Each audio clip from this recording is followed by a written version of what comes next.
I participated because I loved it and I had a lot of athletic background too. But I had kind of these two parallel careers. It was a CrossFit athlete career and a CrossFit coach, or really a health and fitness coach career. I reached just about as high as you can in the sport and in the coaching world of CrossFit over the course of about 8 years being in and around that community before selling my CrossFit gym and then starting a new company, which is Functional Bodybuilding, which still serves a ton of CrossFitters around the globe, as well as people that have kind of gravitated to us from different disciplines. Functional bodybuilding basically started as this idea to how do I incorporate all these things? How do I do CrossFit at a less intense way every single day? And over the years, it's now I just want to make sure that people can get access to the right type of training that makes them feel and look good and move well, which is kind of our tagline, which is that idea that we're not going to sacrifice good movement and feeling good just to look good, but we're not going to just go and be great movers and not have the body that makes us feel confident and that we love. Yeah, I feel extremely fortunate. There's a lot of attention that we were able to gain from a very enthusiastic and dedicated and devoted community and audience. So with that, I got, the opportunity to grow my personal brand, as well as having developed and put a lot of time to developing my coaching skills and knowledge. I was going to use those two the best that I could to reach more people and to keep enhancing my coaching career, which I never in my wildest dreams thought it would arrive where it is today. I thought it was simply going to be, I was going to own a gym and be a great gym owner and coach people. And here we are with really a new, much broader reaching than I'd ever imagined. Welcome to the Best Hour of Your Day podcast. This is your host, Felix. And in this podcast, I am interviewing CrossFitters and experts from around the world.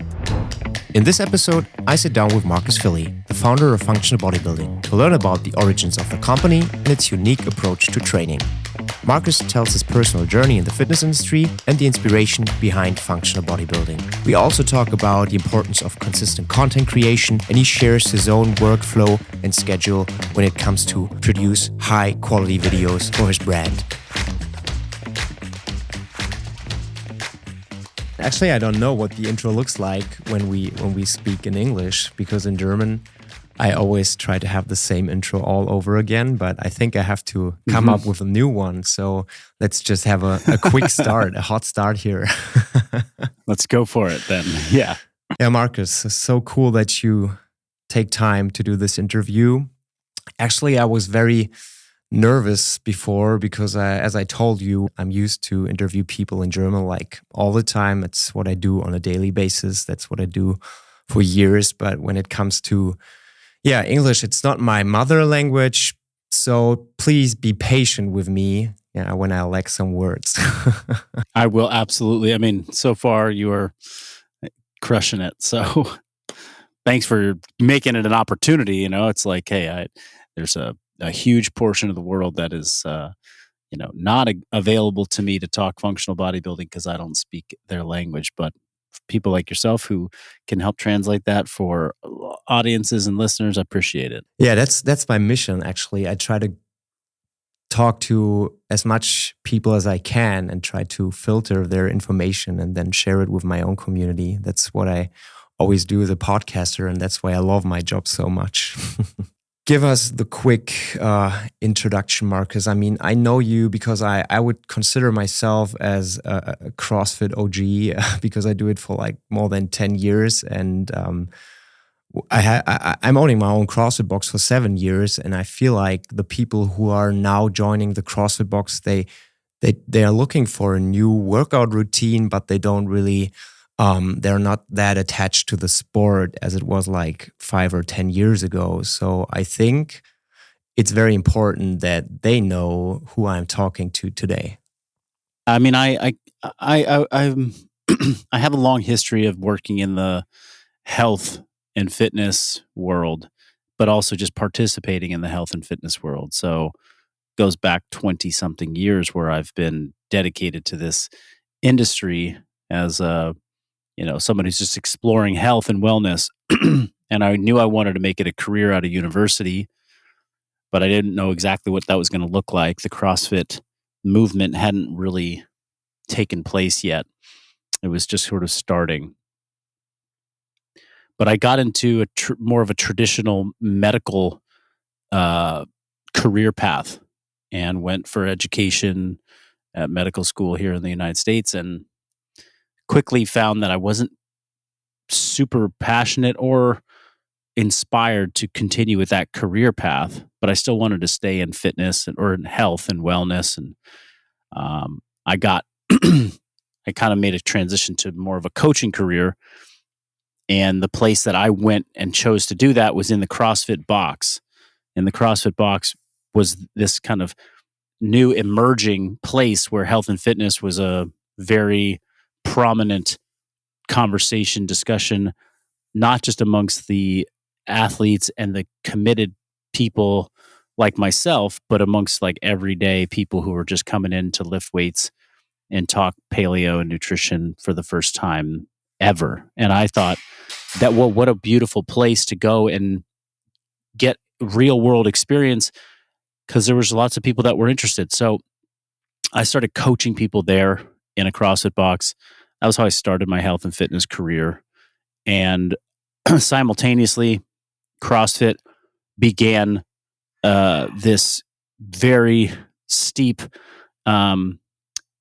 growth curve of building a sport called CrossFit, or the CrossFit Games. And that sport was sort of like always marketed as, this is like the elite version of what's happening in the CrossFit box. And so I participated because I loved it, and I had a lot of athletic background too. But I had kind of these two parallel careers. It was a CrossFit athlete career and a CrossFit coach, or really a health and fitness coach career. And those, I reached just about as high as you can in the sport and in the coaching world of CrossFit, over the course of about 8 years being in and around that community before selling my CrossFit gym and then starting a new company, which is Functional Bodybuilding, which still serves a ton of CrossFitters around the globe, as well as people that have kind of gravitated to us from different disciplines. So that's, sorry if that was a little long-winded, but that's as short as I could make it. Yeah, it's a very, very good starting point for this episode, because you just mentioned it. You started a company called Functional Bodybuilding, and when you like use the terms functional and bodybuilding, it's probably like the two words that are mostly sought after when we enter it into Google, right? Yeah, I think so. I think people are very familiar with both terms. Maybe there's a intuitive sense or of like, oh, I guess I can kind of understand how those could fit together. At least the words themselves make sense. But then it raises questions for people like, well, what is functional? What is bodybuilding? How do they fit together? What do you do? I want to be functional, but I also want to have a nice body. So I'm actually into that. But it is searchable. That's for sure. So what differentiates functional bodybuilding from other traditional fitness programs or training methodologies like CrossFit or just the regular bodybuilding or cardio fitness? So what is the differentiator? Yeah, this continues to evolve over time, but I think what functional bodybuilding to me always represented was I was a very I didn't, for all the years that I spent drinking the CrossFit Kool-Aid and truly being aligned to that brand and that sport, what ultimately drew me into CrossFit and why I think I fell in love with it so deeply was that it was sort of marketed early on as, we do everything. We're a jack of all trades. Everything in fitness really is valuable. You don't have to just do cardio. You don't have to just lift weights. You don't just have to be a bodybuilder or just do an Olympic lifting. That all of these disciplines can sort of meld together. And we have this thing called CrossFit, which helps you measure whether any of those things are actually effective at making you more fit. So that was that last little line that I just stated was sort of the marketing pitch ploy and a very biased view of fitness by Greg Glassman, which is like, if it doesn't move these power metrics, then is it really actually valuable to you? And that was a very simplistic view of fitness, but it was elegant, meaning that it just allowed people to sort of have one North Star, which is I have to improve my CrossFit performance. And so over the years, people got focused on improving CrossFit performance by doing lots of CrossFit style workouts and started to neglect the fact that, like, hey, doing some bodybuilding, doing some cardio, practicing the disciplines of gymnastics all on their own, kind of building this sort of well-roundedness and jack of all trades. Like that was what inspired me so much in the first place. Never wanted to say, this is right, you all are wrong.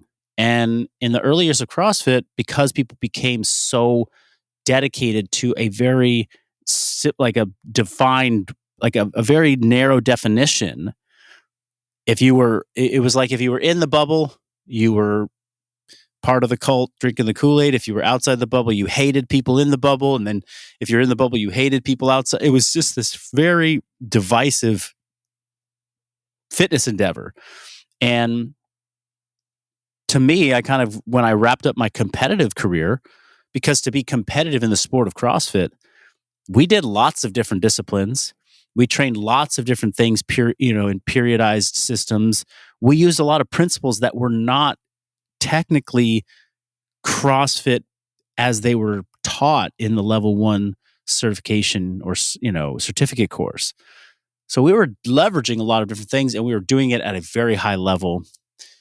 And once I finished my competitive career, I was like, look, I'm going to continue to do this sort of all these different disciplines. I'm going to weave them together, but I'm going to train them separately. But I ultimately want to do this for a long time. And the approach to just intensity and performance within the discipline of CrossFit, as defined by sort of these power metrics around classic workouts, classic Metcons. I just knew that wasn't the only way. I knew that doing some bodybuilding, mixing in some different training practices that got people to slow down rather than go faster. Hey, here's a day where you don't have to go full tilt, all the power in the world. You don't have to be intense every single day of your life.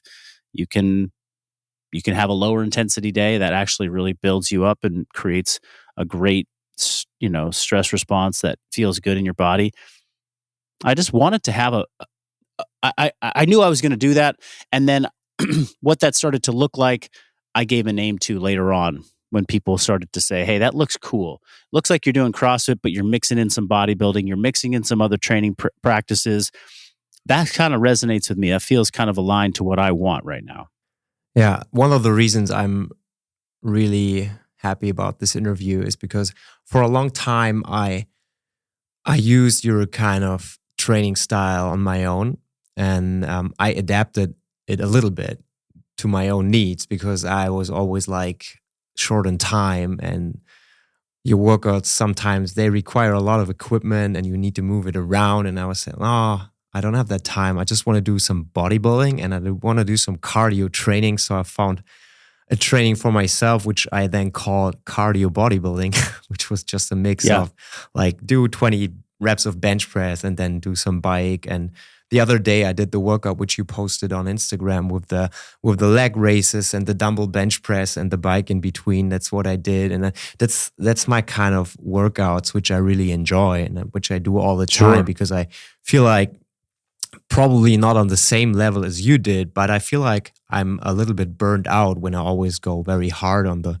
CrossFit style workouts. And now Murph was around the corner, and like all the people who train at my box, they came in the other day and they were super sore and everything hurts. And I know for myself, I don't want to have that every day. I want to have that maybe once a couple of weeks, but I want to feel good. I want to look good, move well. So I really like kind of understand those intentions you had.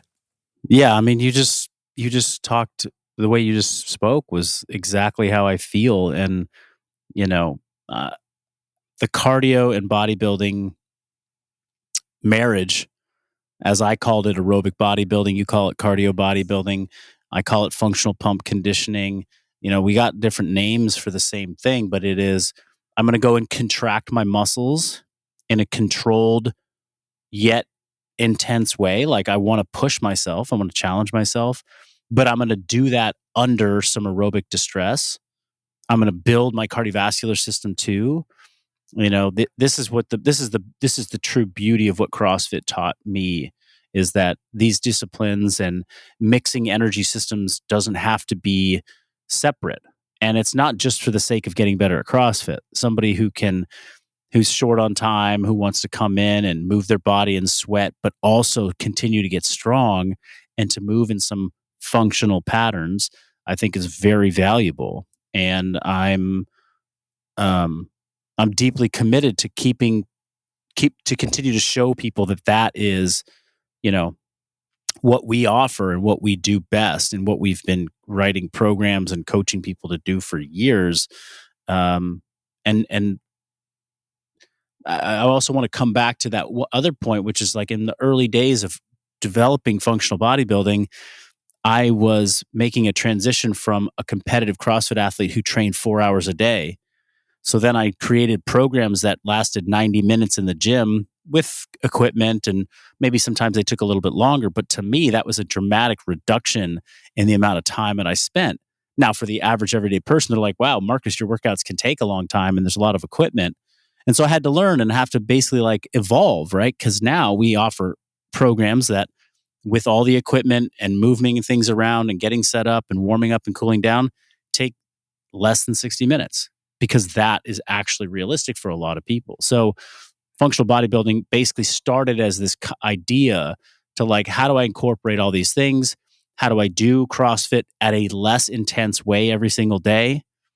And over the years, it's like now I just want to make sure that people can get access to the right type of training that makes them feel, like you said, really good and look good and move well, which is kind of our tagline, which is that idea that we're not going to sacrifice, good movement and feeling good just to look good, but we're not going to just go and be like great movers and not have the body that makes us feel confident and that we love.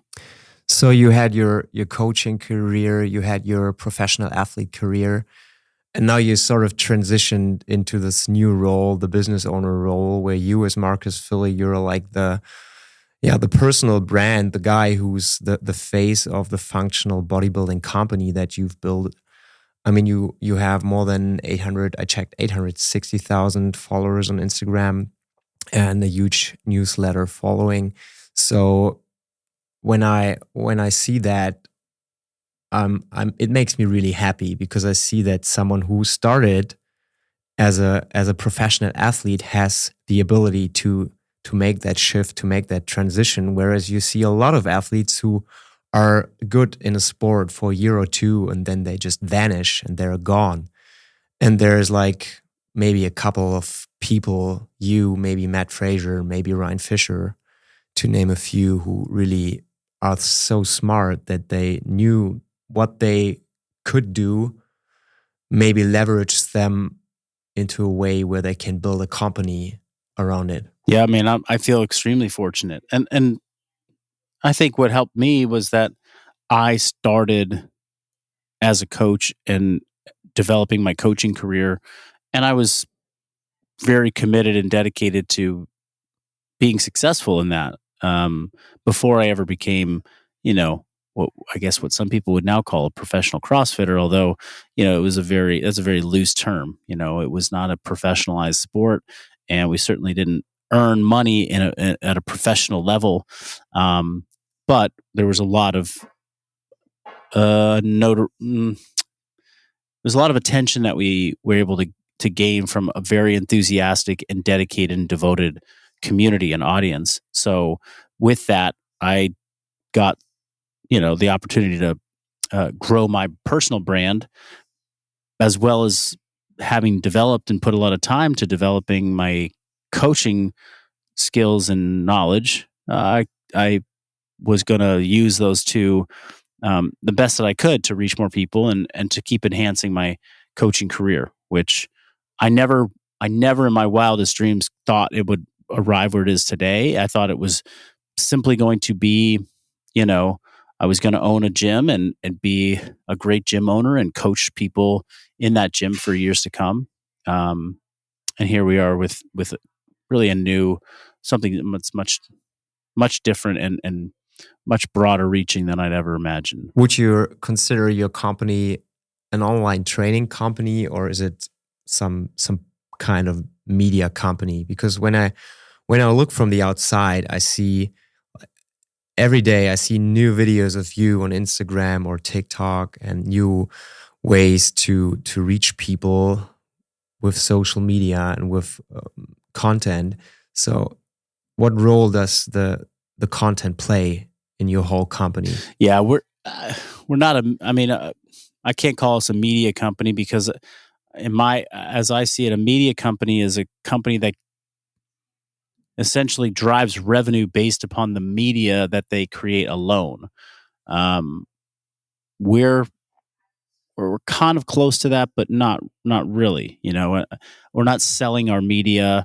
We are not getting big ad revenues from media. They play a very small part. What we do is we sell training or coached. We sell training programs or coached training. Uh, solutions. So if somebody wants to come and do functional bodybuilding, they can purchase our programs.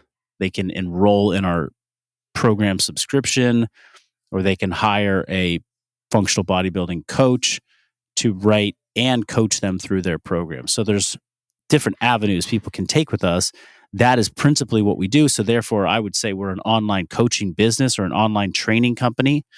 But nowadays, the way to market that or create awareness of what you do online is through media, a variety of different media, and social media um, is the principal, outlet that we use to get new eyeballs and reach new people, because that's where everyone spends their time. I mean, other sources of media we would leverage if they were the most popular. You know, every time we try and get a new audience member, or we get a new audience member, the goal is to funnel funnel them into uh, other places where we can have more direct contact with them. So somebody who's just scrolling Instagram, they're they're they're paying their attention to Instagram and a variety of creators on this platform.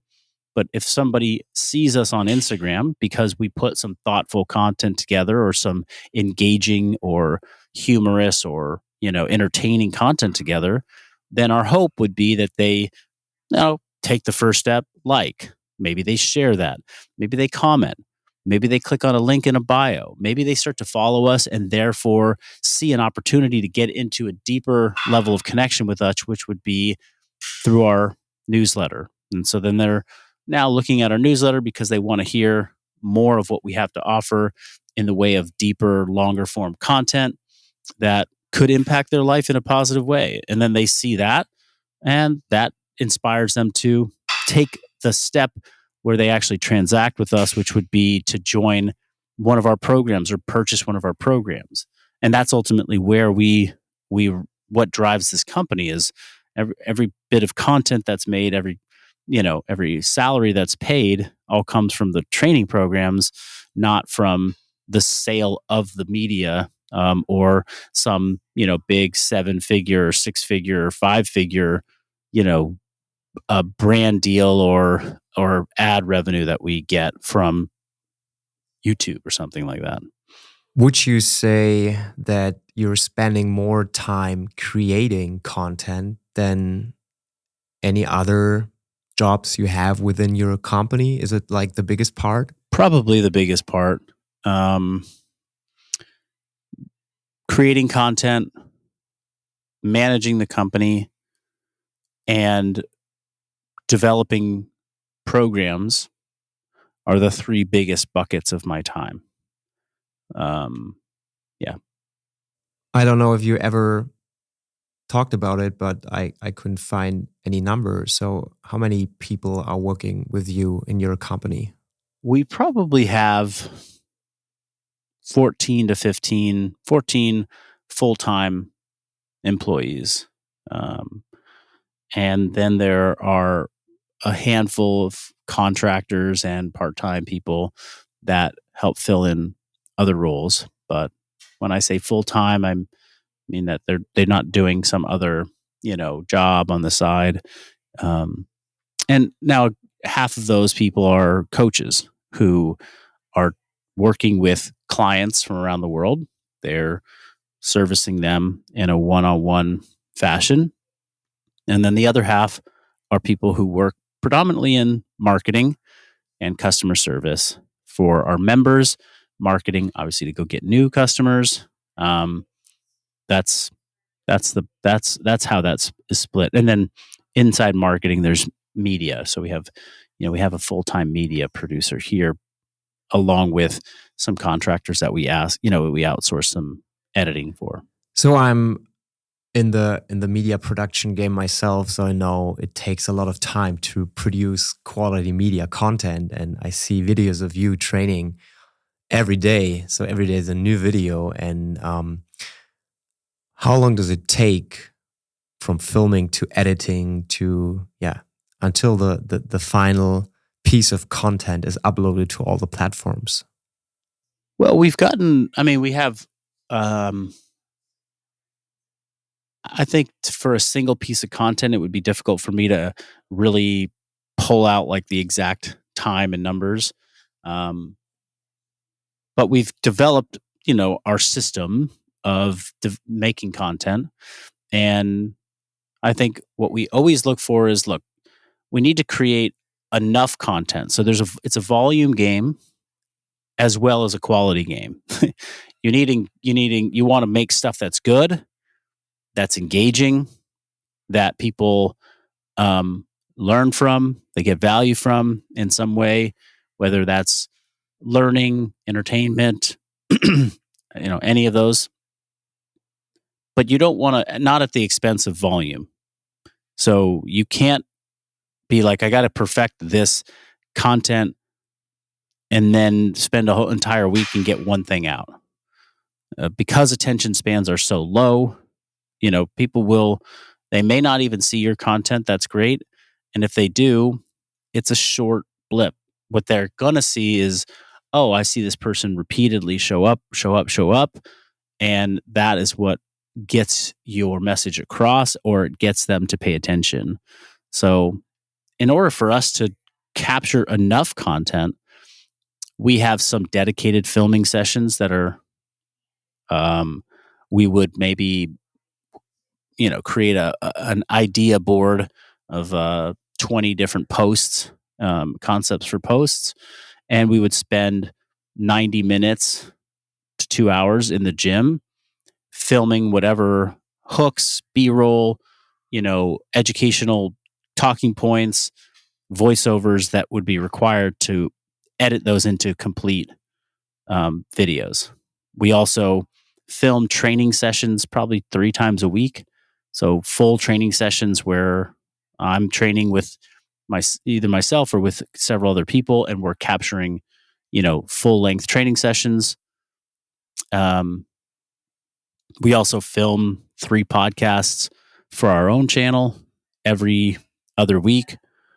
And then I will do some dedicated filming, voiceover, reading scripts to produce possibly longer form YouTube content, which is really repurposed newsletters a lot of times. Or we say we want to develop a longer form YouTube educational concept that really is searchable and helps people to find answers to common questions. So the example would be like, can you eat too much protein in one sitting? We released that this past weekend. And so we, script out what this could look like, film B-roll at my house, and then put that together into a long form, video for YouTube, which is like 7 to 10 minutes long. And so those are just like the hours of like capturing the media. What happens behind the scenes, like who's editing, we got to then go and edit those down, turn out, a folder of 20 different shorts that can go onto all the different platforms. We review them, make tweaks, make edits, adjust them. There's looking for thumbnails. And that all is post-production time, too. And so I'm involved in the or the actual like capture of the media. I obviously do some pre-production work to kind of script things out and to spend time on ideas. I'm writing newsletters every single week, usually 2 newsletters a week. And a lot of those ideas become the seeds of content for the future, specifically, or especially when we send out a newsletter, we get, a 30 to 40 person email response that people are engaged with. That, hey, this was a really great piece of content. Cool. This is resonating with people. Let's go and film something about this. And then the last part of it, I think, is like the actual social media engagement time. So, putting things on story, taking pictures of meals, posting things there. That's real time engagement. And that is also, extremely time consuming too. You invest a lot of time on social media. How many hours am I on Instagram and YouTube each day? And then I have, we have people that are helping to answer questions and comments that maybe show up on YouTube or on TikTok. And then there's DMs that I have to answer. So it is very consuming, but I don't look at it as like, oh man, this is just so time consuming. I'm like, this is the business. This is a huge opportunity. And this is where I get to interact with people. Like I used to run a gym, and from the time I stepped foot in the gym to the time I went home, when I'm running classes, I'm interacting with people all day. And that was my job. Now my job is to interact with people, but I'm doing it through this new portal, which is the internet and the media through the internet. So I have to assume that I'm going to spend a considerable amount of time doing that. You just mentioned TikTok. Is there any explanation for you why your following on TikTok is so much lower than on Instagram? Because when I checked, it was like 22,000 something on TikTok and like 800,000 plus on Instagram. Is it probably because the people on Instagram, they're used to see content like that, and TikTok is just another platform where you have to adapt your content in order to reach your audience better? Well, I think a more simple answer is that I've been on Instagram for 10 years and we've been on TikTok for maybe a year or less, like developing and putting out regular, consistent content on TikTok. So we were late to the TikTok party, so to speak. And while we have tried to optimize some of our content for TikTok, we really have spent most of our time just sort of optimizing for Instagram and YouTube. So there's just subtle differences, I think, that come into the editing and the production process, to make something on TikTok really excel, or something on YouTube or something on Instagram excel. Ultimately, having a single unified concept and approach to developing content that works well on all platforms is the ideal. But I wouldn't say that it's obviously there's some things that we haven't cracked the code on and done well on TikTok, and perhaps our efforts have always been a little bit more focused on Instagram because we've been there and it's been a platform for us that's worked, or we've had more success on in the early years. So we've kind of stayed focused on what's gone well. But I think it's also just a time game on every platform. You have to put in energy, stay consistent for long periods of time, and that's how things grow. Yeah, I love that.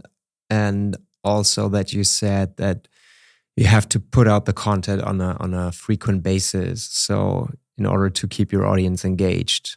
Because when I scroll through Instagram, the chance that I see one of your posts is like very, very low, because a lot of people don't know that, but Instagram, whenever you post something, only like 10% of your audience gets the new video, the new picture. So you have to like get out content all the time in order to reach everyone. So that's very hard, especially for someone who starts with creating content. It doesn't matter if it's podcasting or video or photo. You have to be so consistent, and the only way to do it is like you do it. You schedule a specific date and time where you like where you are very focused on creating the content.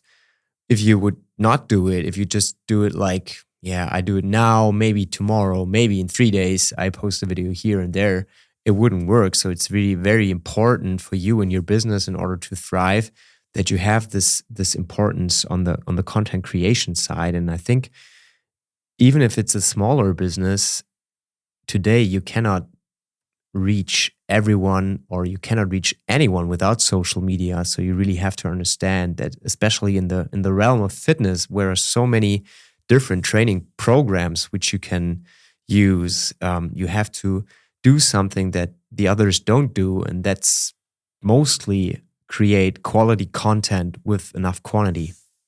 Mm-hmm. Precisely. Yeah.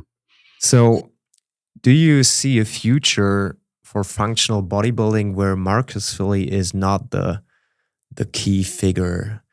What I want to say is, like, when I remember back in the days, CrossFit was always Greg Glassman. Everyone knew Greg Glassman founded CrossFit, but now when you ask the people who is Greg Glassman, probably, yeah, I think 50% of CrossFitters who start now, they don't even know who that guy is, right? What Yeah. I think is a good sign, because the sport has evolved and it got bigger, it got more mainstream, and the role of the founder isn't that important anymore. And especially when it comes to personal brands, sometimes it's very dangerous when the brand is too much attached to one person in order to thrive Mm-hmm. and excel. How do you feel about your company? Is it always Marcus Philly, or can there be a functional bodybuilding company without you as the key figure? Oh, I know there can be a functional bodybuilding future without me as the key figure. Um, it's part of it is a matter of, is that the route we want to go and I want to go? Is it, and then if there's a future for it without Marcus as the, you know, main figurehead, um, will it and can it be as successful, or will it resonate with as many people? Um, I think it's probably more of like it's like that's like a 5 to 10 year uh, strategy if we were going to go that route. And how do we include more people and um, position different faces in an educational role within the company? I think that's something that we want to do. We have, we've introduced different coaches and different faces along the way, in small bits, and people, recognize, hey, so and so works for the company, or so and so is part of functional bodybuilding, um, but certainly not to the extent that I'm in front of the camera. So I I don't think that it's certainly not something that I'm, so long as I'm involved and wanting to work and still engaged in this, then I don't see a reason to try and move away from that or pivot away from me being, a center point for the company. But I think it's important to also reach new audiences and to reach a broader, group of people out there, that there need to be other trustworthy ambassadors or figures that we position as, experts in functional bodybuilding. And there are people that want to do um, that are great, on camera, that believe in the message of what we do. I mean, take yourself as an example. And I know that this isn't necessarily where you thought this would go, but it's like, even just in how you describe, like, there's a lot of things that resonate about what you do with functional bodybuilding that I incorporate. You have an audience, you have a platform, you have a gym, you know how to create content, create media. It's like, you know, somebody like yourself could be a functional bodybuilding coach, ambassador, and content creator, and could easily resonate with a different audience than I would resonate with, because, well, maybe it's language barriers, maybe it's cultural, maybe it's, maybe I, let's say you were 10 years younger than me or 10 years older than me, or let's say you were a woman and you resonated with that audience. I mean, it's like we just have to, it'll take time to surface these people. And, I think what might happen in the future is that right now, anybody can grab a microphone, anybody can grab a camera, and anybody can try and build their own brand and be their own company. And it becomes a challenging thing to scale and to grow, and not everyone's going to succeed. And so right now it's a sort of like it's like the personal brand social media renaissance. Like everyone's going to go and I'm going to go build my own thing. I'm going to go build my own company. I'm going to go build my own. And I think everyone should do it and try it. And then at what point do you have a bunch of creators who learn how to create content, who learn how to speak to camera, to, resonate with the audience? Or maybe it's just they're great at making media, or pumping content out, but they just don't have infrastructure and they just don't know how to run their own company, and they can't monetize that well. They can't grow.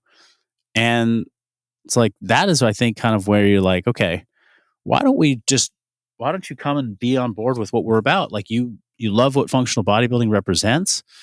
You already speak a lot of these messages already. We just use slightly different language. You get to do what you love, which is, and what you're good at, is create content, speak to the audience. And now we're going to channel it all through this, outlet. And maybe that's, a few years down the line where it's like, okay, now functional bodybuilding is getting a bunch of coaches now to work for us that have a new skill set, which is content creation, media. It's delivering programs. It's, so I don't know if you've ever thought about that, but I kind of like those thoughts. Yeah, it's like it's happened in other industries. Hey, we had all these people that were great, bloggers. They had their own blogs. They couldn't monetize it, so now they go and work for online, editorial companies, and they, those bigger companies have more they get more ad revenue. They can drive bigger awareness. Now we're employing people that were great bloggers to now come and write for this bigger company. I think the same thing will happen with, fitness training companies too, online training companies. Awesome. I think we are almost run out of time, but I have some more quick questions, which probably take like 2 minutes. So I hope you can answer them in 2 minutes, because in the beginning, I collected some questions from the German community, and they asked if I can forward them to you. So I said, okay, I try to implement it in the podcast.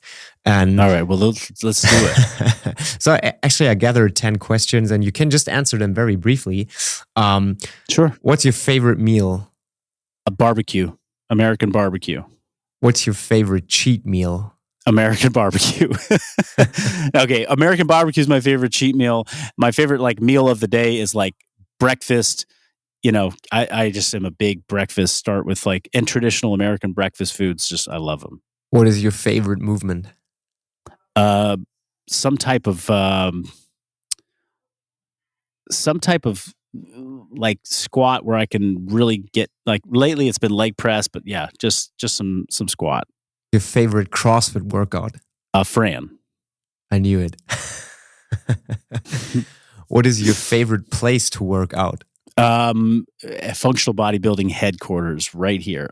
My old backyard at my old house was pretty special too. What is your favorite place to work? I really enjoy my variety of stand-up desks. If I can walk on the treadmill and have my standing desk, I love it, but I can't do everything there. I can't do really focused programming. What is your favorite sleeping time? I go to bed at, if it was perfect, it would be 8:30. I'd go to bed and I'd wake up at about 5 every day. So I'd get my 8.5 hours of sleep. What is your favorite supplement? Oh man, I mean, probably it's a toss up between creatine and whey protein. I've taken both of those consistently for so long, but a close runner up is I like a pre-workout, And I like some of the sleep, zinc magnesium combinations. Those sleep supplements are great. How does your bedtime routine look like? If it goes the way I like it to go, and the kids aren't keeping us up super late and putting up a fight to go to bed, then we put the kids down, read them a story, get to snuggle them before they fall asleep, and then me and my wife, ideally have 30, 45 minutes to do a hot tub or a sauna or something like that, and then put all the blackout curtains up. Maybe put on the blue blocker glasses and watch like 10 minutes of a funny show or 15 minutes of a funny show. And then, and it's right to bed in a cold, dark room. What temperature? We have, in Fahrenheit, I keep my bed at 65 degrees. So I have a cooling pad on my bed. So last question, what's your morning routine look like? Morning routine up. Currently, my morning routine is get up, make a cup of decaf coffee. I don't like to get the caffeine going early. I just get coffee more for flavor, for ritual. Get into a hot tub or a sauna, usually the hot tub for 15 minutes, cold plunge. And then I am showered, ready to go. And I'm on my treadmill desk doing emails and taking meetings and getting the day started that way until the kids wake up. And then I'm either with the kids, taking them to school, or my wife is doing that. Sounds perfect. It is pretty nice. Marcus, it was so good to have you on the show. Yeah, thanks, Felix. I had a lot of fun. Me too. And I hope this is really successful for you. And I hope that the audience appreciates, getting to hear from new speakers, because you're doing the hard thing of translating it into another language. And yeah, you did fantastic. I mean, there were no barriers to us having a good conversation based upon language. So thanks for doing that. And sorry if there were any hiccups getting started today. And if we cut into our time, I apologize. But if this goes well on your end, then maybe we can do a part 2 in the future. Okay. That sounds awesome. Yeah, I just wanted to ask you the same question. I think the community will like it, and let's do another episode for the podcast for sure. Marcus, when someone wants to reach out to you and try functional bodybuilding, how can someone do it? Just go ahead and start following at Marcus Philly on all the social media platforms. And as I mentioned, we got this newsletter where I think we connect more deeply with people. And if you want to get into the newsletter, go to functional-bodybuilding.com, and it's kind of the first thing you see listed there. So that would be a great place to connect. Have a nice day. I think you're having like 9 a.m. in the morning, right? So you're good to go. Good to go. Got the day ahead of me. You have a good evening, okay? See you next time. Bye-bye. If you like this episode, please leave us a rating on Apple or Spotify. See you next time.